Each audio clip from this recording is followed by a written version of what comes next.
Good morning. आप सभी का भरपूर स्वागत है एग्ज़ाम रूट में। और करंट अफेयर की जो हम रोज़ क्लासेस लाते हैं उसमें आज जो चर्चित मुद्दे हैं उसमें जो हाल ही में एक रिपोर्ट आई है, the global gender gap index 2023।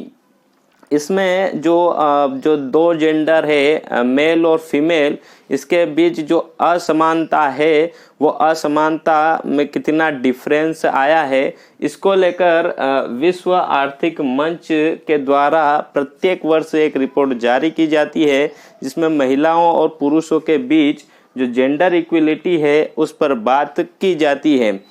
लगभग 146 देश में इसमें रिपोर्ट में हिस्सा होते हैं, जिसमें अलग अलग देशों को जेंडर इक्वलिटी के आधार पर उनकी रैंक जारी की जाती है। तो वहाँ उस कंट्री पर जो इकोनॉमिक आधार पर कितना डिफरेंस है जेंडर में, यानी मेल और फीमेल में, यानी महिलाओं की जो इकोनॉमिक आर्थिक कितनी बेहतर हुई है आर्थिक स्थिति, इस पर विशेष रहता है। एजुकेशन, यानी वहाँ की महिलाएं कितना एजुकेशन से रिलेटेड पढ़ रही है, कितनी पीएचडीयाँ हो रही है, कितने ग्रेजुएशन हो रहे हैं। तो एजुकेशन भी एक महत्वपूर्ण ये रहता है। हेल्थ एंड सर्विसेज, यानी महिलाओं के लिए स्वास्थ्य संबंधित क्या वहाँ की सरकार की योजनाएं हैं विशेषतः महिलाओं के लिए। पॉलिटिकल एम्पावरमेंट, यानी पॉलिटिकल एम्पावरमेंट का मतलब कि राजनीतिक क्षेत्र में महिलाओं की कितने हिस्सेदारी क्या उस देश में बढ़ रही है। ये 4-5 आंकड़े होते हैं जिनके आधार पर विश्व आर्थिक मंच के द्वारा एक रिपोर्ट जारी की जाती है जिसका नाम है the global gender gap index.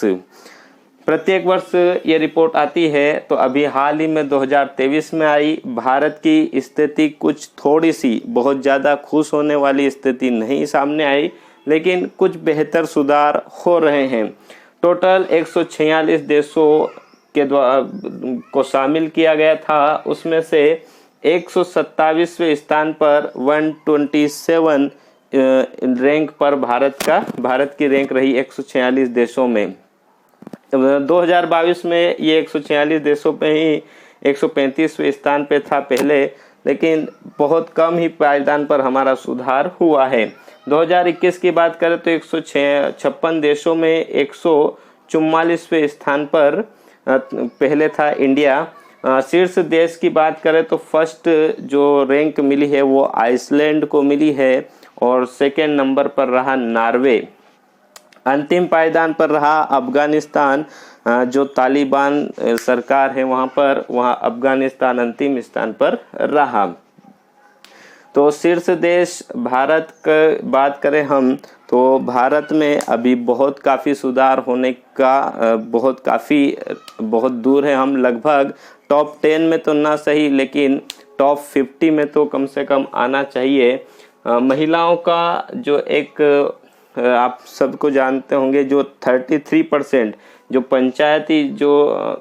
Panchayat चुनाव होते हैं उसमें 33% रिजर्वेशन है। जो लोकसभा राज्यसभा के जो चुनाव होते हैं इनमें रिजर्वेशन नहीं है, लेकिन जो ये बिल है ये राज्यसभा से पारित हो चुका है, लेकिन लोकसभा में अभी भी ये बात करें तो 545 का 1801 होगा। यानी इतनी सीटें महिलाओं के लिए अगर हो जाए तो भारत की स्थिति कुछ बेहतर हो सकती है, लेकिन कोई सरकार इतना इम्पोर्टेंट नहीं रखती है इसको, क्योंकि 180 सांसदों को हटाना और उनकी जगह महिलाओं को लाना ये कुछ अलग ही होता है। इसलिए कोई सरकार ये वाला बिल पास करने की किसी की हिम्मत नहीं होती है।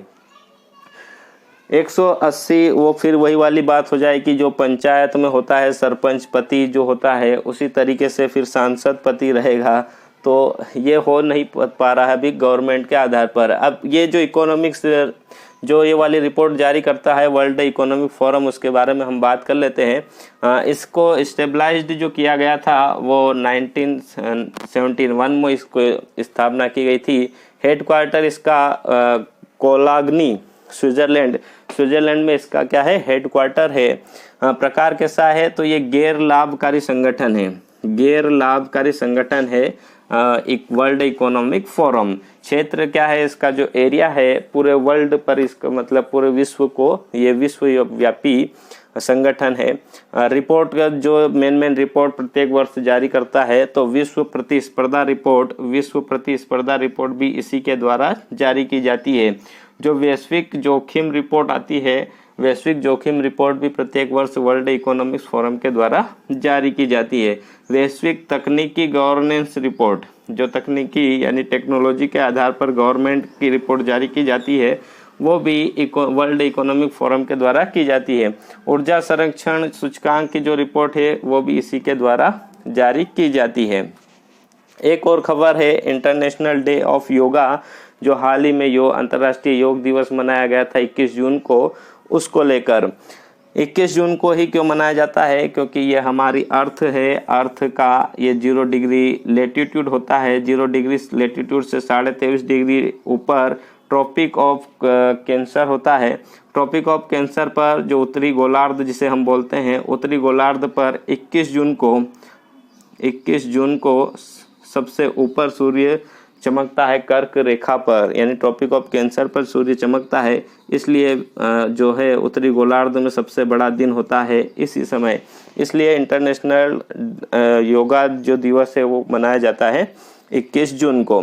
ये वाला जो था ये 9th नंबर का था, ये भी इम्पोर्टेंट है कि ये 9th नंबर का इंटरनेशनल योगा डे था। थीम क्या थी, 2023 की जो थीम थी वो वासुदेव कुटुंबकम के लिए योग, यानी पूरी जो पृथ्वी है ये हमारा एक परिवार है और पूरे परिवार के लिए एक योग, ये हमारी अभी की क्या थी, थीम थी 2023 की।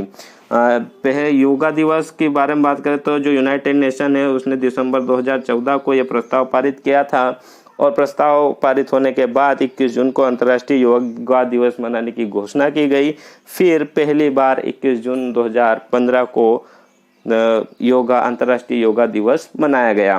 तो आज जो दो महत्वपूर्ण थी बात चर्चा में, उनकी बात करी हमने, the global gender gap index और इंटरनेशनल डे ऑफ योगा।